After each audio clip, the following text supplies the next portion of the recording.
The following is a morning walk conversation with His Divine Grace, A.C. Bhaktivedanta Swami Prabhupada, recorded on December 18th, 1973 in Los Angeles.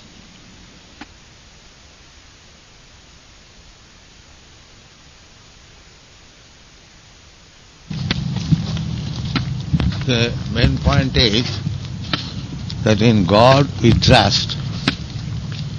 On this slogan. So, the same point that what do you mean by God and what do you mean by trust? That you do not know. So you have to explain what is God and what is trust thoroughly from our books. Our point of propaganda said that it is very good that you write this slogan, in God we trust. But nobody has got clear conception of God. Neither they do not know what is the meaning of trust. Under the circumstances, so you have to learn it scientifically. And our propaganda is like that, to teach actually what is God and what is trust. You, an important man of the state, you come forward, try to understand and open schools, colleges, make it perfectly known what is God and make America strong. As the Communist Party, they are preaching godlessness. Now America should praise. No. In God we trust. Now there should be a fight, not on the political point of view, but actually it includes everything. A class of man godless and a class of man who knows God. There should be fight. Then there will be peace in the world. The class of men who do not believe in God, they should be punished because they are creating all the troubles. A man who trusts in God, he is the ideal man. He will never create any trouble. Therefore this science should be learned very scientifically, and we are prepared. And you also must be able to teach them. Then it will be successful. You leave little alone.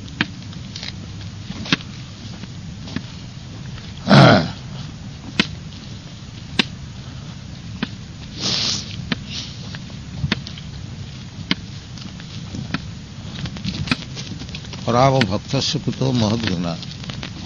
Anyone who does not know what is God and does not know how to trust in God, he is animal.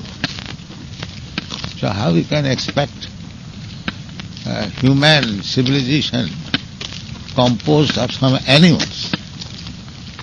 That you have to learn from us.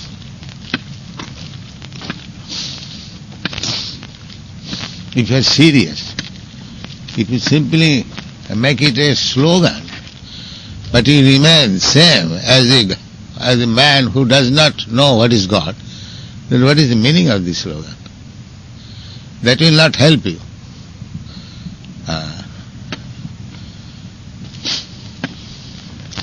Just like sometimes they put this signboard, good man and company, businessman.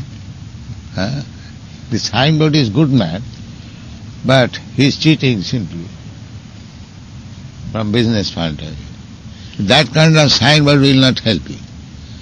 If you actually believe in God, then try to understand what is God.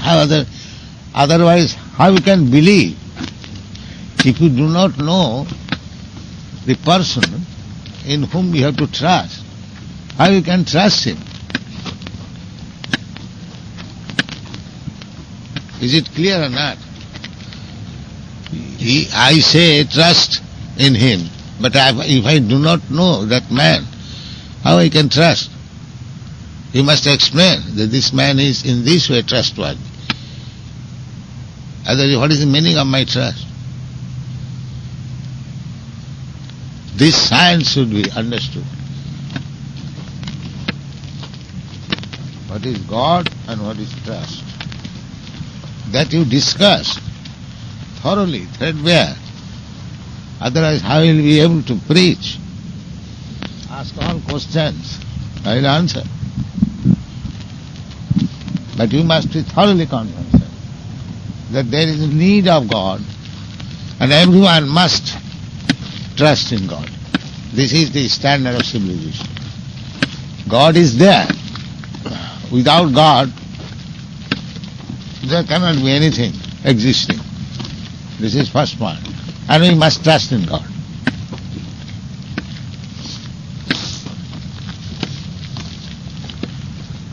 Those who are speaking in God we trust, at least they believe that there is God. Now, where is God, how he is living, what he is doing, this must be known. Just like in America, there is need of a president. But those who are advanced in American history, they must know what is that president, what is his position, what is the constitution. That is, perfect knowledge must be there about God. And perfect knowledge how to trust him. This is now required. Otherwise the world is going to.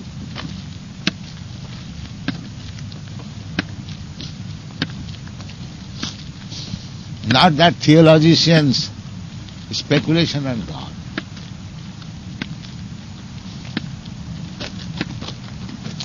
First thing is, there is God. Now how people can be convinced that there is God? Tell me.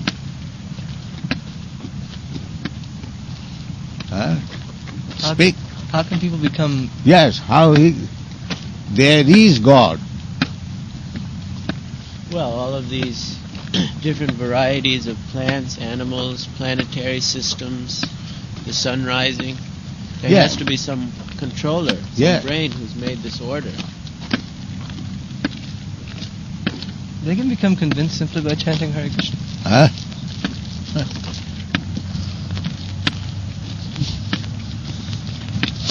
Yes, that is the background.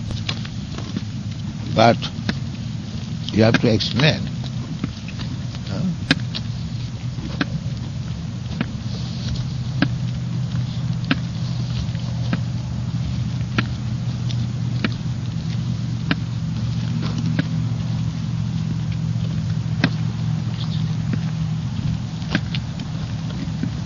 Their speaking power that they're making their political speeches, that is also given by God. Yeah. At any moment it can be taken away. So they're under control.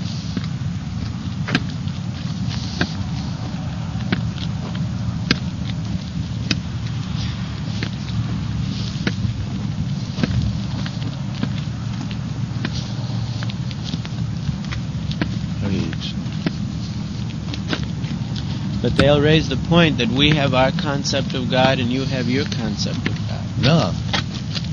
God cannot be your God or my God. God is one. You cannot say that. Just like you cannot say in the United States that your concept of president, my concept of president. The president is one. If you manufacture your concept of president, that means you do not know what is president.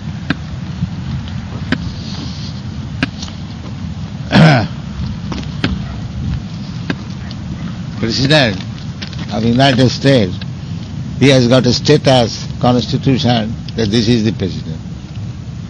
So you must know that. You cannot say, I am my concept of president. That you cannot say. Can you say that? No. Then? The president is what? Either you don't know or I don't know. So you must know what is that president. This is the first point. What is God?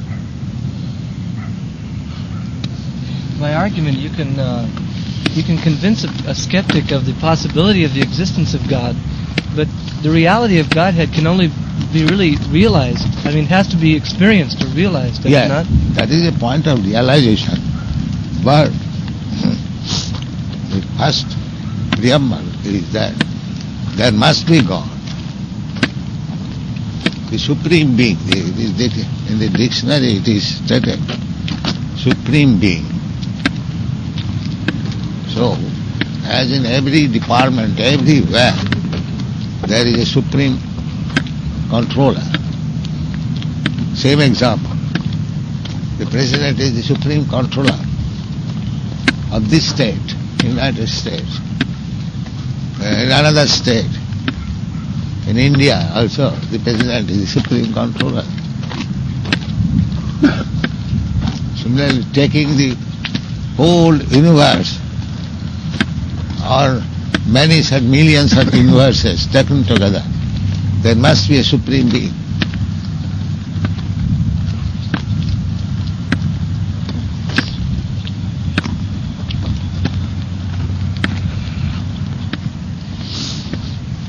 Otherwise, how things are going on nicely.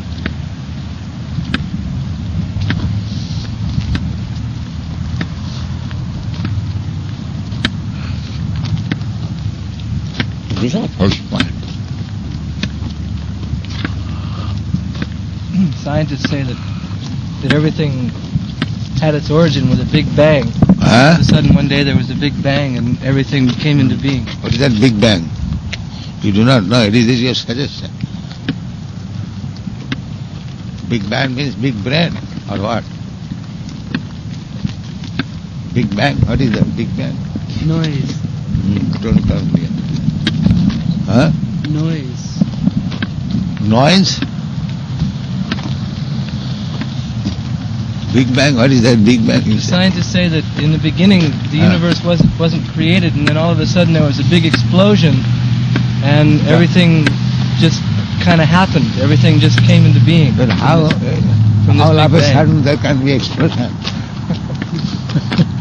What is this nonsense proposition? As soon as there is question of explosion, before the explosion takes place, there must be some arrangement. The time bomb explosion. So the bomb is prepared by something, the bomb is kept by somebody, and after some time it explodes. So how all of a sudden, where does he get this idea?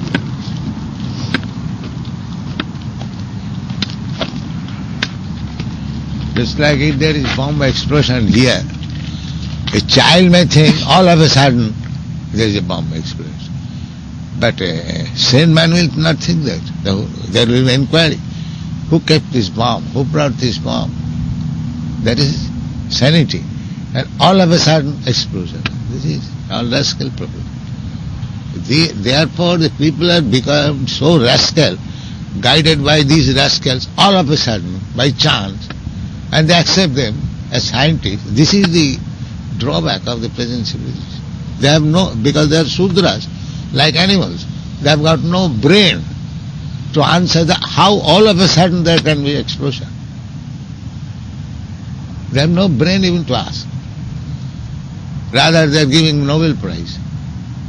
This rascal is speaking like a rascal, still he should get Nobel Prize. That is the defect. The people at the present moment, they are all rascals. Just like animals. And yes, actually they are animals. Just like animals are eating, sleeping, mating and eating meat, one animal is eating another animal, there's no discretion, nothing. This is a civilization of animals, polished animals.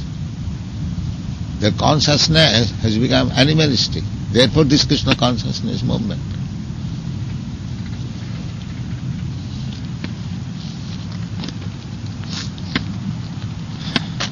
These are children, they are animals, just like animals.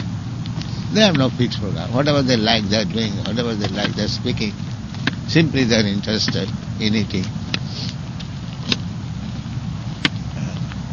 So at the present moment, because they have lost all their power of reasoning and understanding, they are all animals.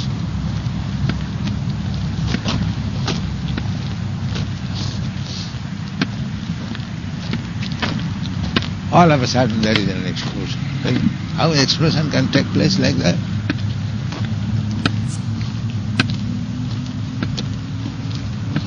Any sane human being will ask that, how is that? Same example. If there is some explosion in the park, a rascal will say, all of a sudden there is explosion. But the government, police department immediately inquire how this bomb came, where from, who placed it. That is humanity, that is human reasoning. And all of a sudden there is explosion. You have to accept that. You accept that? Then no sane man will accept.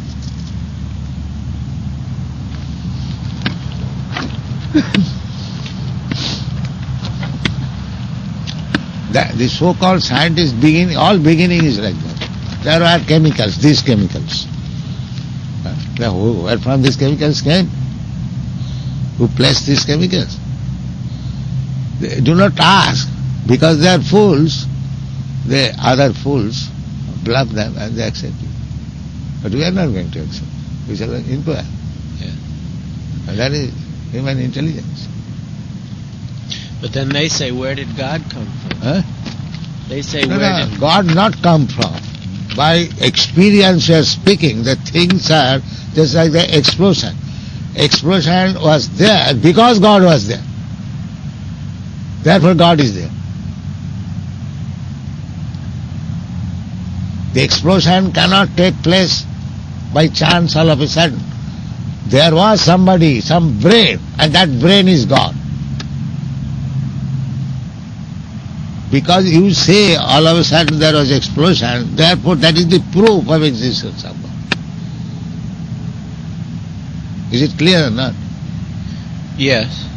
You say... Something can't come from nothing. Something can't come from nothing. No, we have no such experience. How we accept this nonsense statement? We have no such experience. I can accept something that is going on. Can you show me? So you study with your experience. Where is your experience that something comes all of a sudden? There is no such thing. How can I accept your statement? Because you say there was explosion, that means there is God. That means that is God. So what is your argument? You say that, why you bring God? I bring God because you say there was explosion. No, you're saying that something cannot come from nothing. Yeah. So, therefore this explosion came from God. Yeah. But then where did God come from? Huh? Where did God come from? That is God. God is always existing. Not come from. That is God. Nitya, Nityana, you are also existing. This knowledge they are lacking. Just like I am, you are.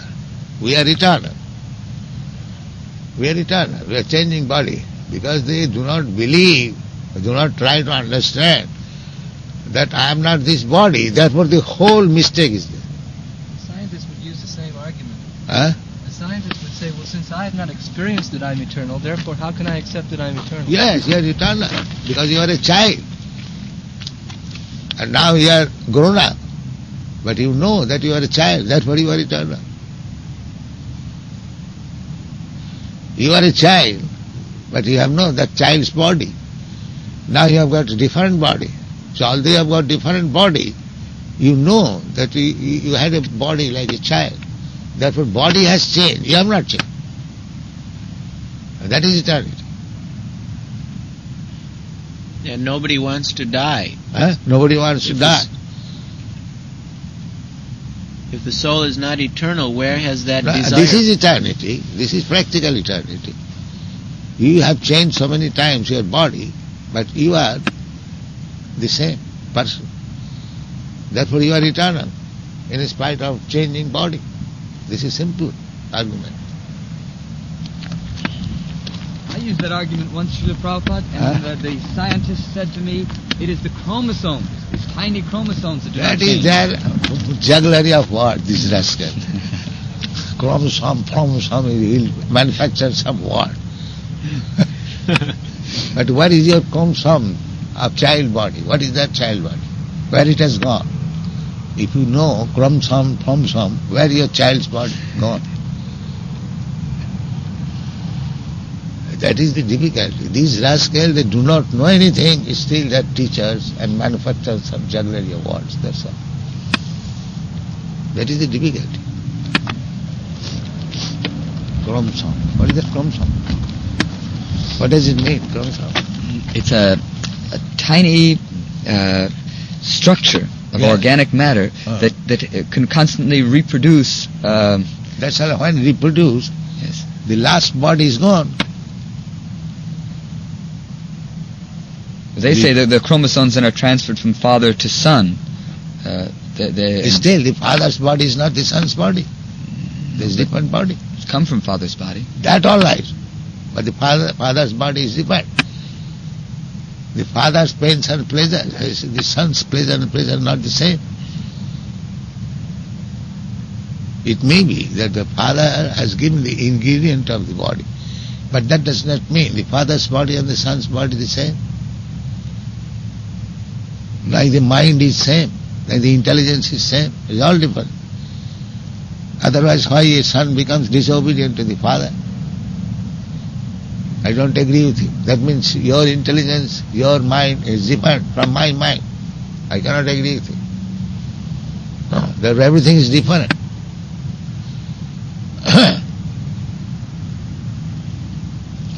They can accept that our bodies are changing now. They can accept that our bodies are changing now, but in the next life, they have no experience of this. No, so next life, this is experience. You are a child, this is your next life. They can see this body change, but the next life they cannot see. That means you cannot see so many things. That is mean that does not exist. What is the value of your eyes? That I already explained. You cannot see, now it is misty, you cannot see anything. Does it mean your eyes are perfect? How you can see? Your eyes are not perfect. What you cannot see, you have to hear. Suppose in a distant place I cannot see. What is that light, I say? But if somebody knows, that light is there is a sky-covered building like this, and the light is coming. So I know. What I cannot see, I can hear. Therefore, what you do not see next life, you have to hear from authority. That is stated in the Bhagavatam. Tatha dehantaram prapti. As you have changed so many times in this life, this body, similarly, after death, you will change your body. So that is authority. You have to hear. Anything you cannot perceive, you cannot experiment with your senses, you have to hear from another person who knows. That is the process.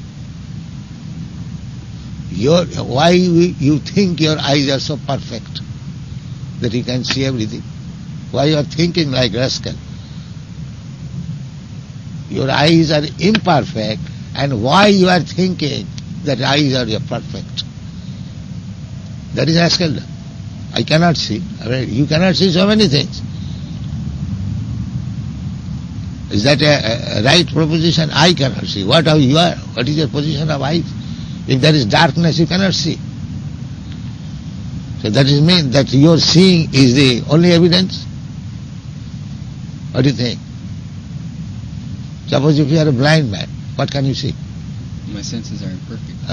I cannot see. Yes. You see under certain conditions, that's all. So how you believe in such seeing power? So, therefore we have to see through the eyes of a person who has perfect vision. That is why.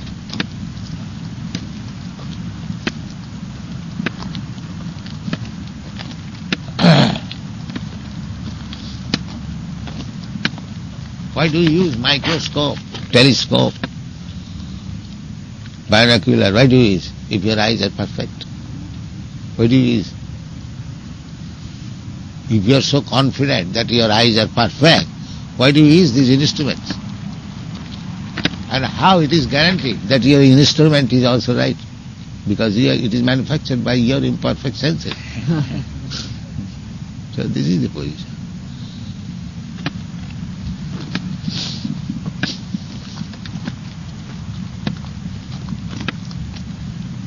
But it's just like the scientists, they cannot accept the existence of the soul until they see it.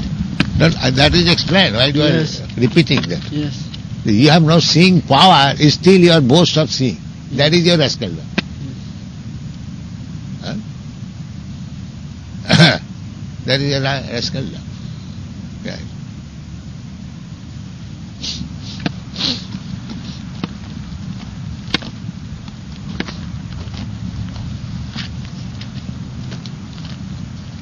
There was a question in the newspaper.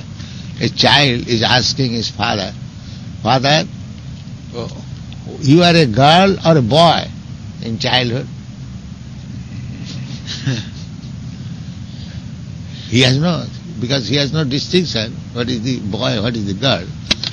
Therefore, he is asking that nonsense question.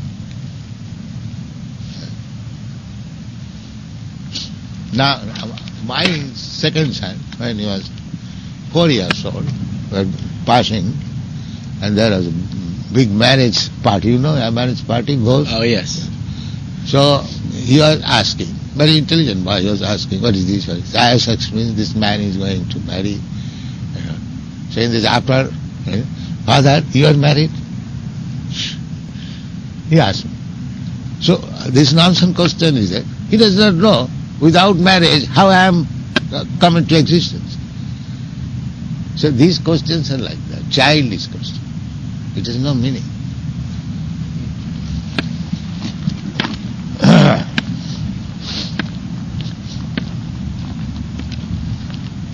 Tad vijnanatham sa guru meva vigacchate. One must approach Guru. Guru means heavy, who knows perfectly. You must go there to learn. And actually it is happening. Why the children are sent to school? When he becomes educated, the same eyes, same hands, same legs, same body, but he becomes educated. What is the difference between educated and not educated? Because he has heard from authorities, that's all. This is education.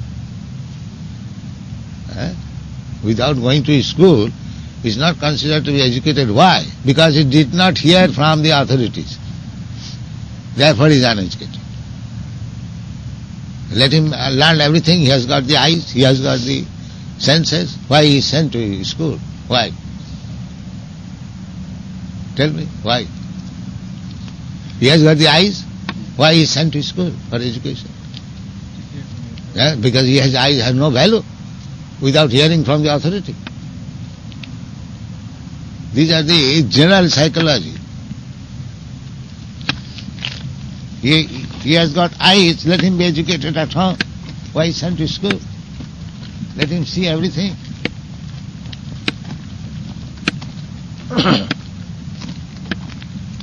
How these rascals say like that, I am surprised. I cannot see in my eyes. You cannot see in your eyes what was the length and breadth of your body in the mother's womb. Does it mean that you did not exist in the mother's womb? You cannot see who is your father. How do you believe that this is my father? Is that depending on your eyes? Then what is the value of your eyes? Why these rascals say that we do not see? These things prove that they are rascals.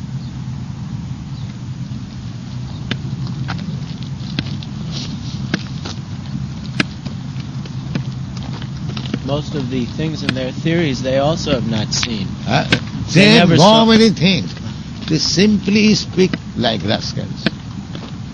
Therefore our conclusion is, anyone who does not know what is God, he is a rascal. That is perfection of knowledge. Nati mitu sarthagating hi Vishnu. These rascals do not know that all knowledge is imperfect unless he comes to this platform of knowing God. All knowledge is imperfect. And that is confirmed in the Bhagavad. Bahunam janamanavanti jnanavan mahang. When he actually wise in knowledge, then he surrenders to God. That is knowledge. That is knowledge. One who has surrendered to God, one who has known God, one is abiding by the order of God, he is the perfect man. All others, they are rascals.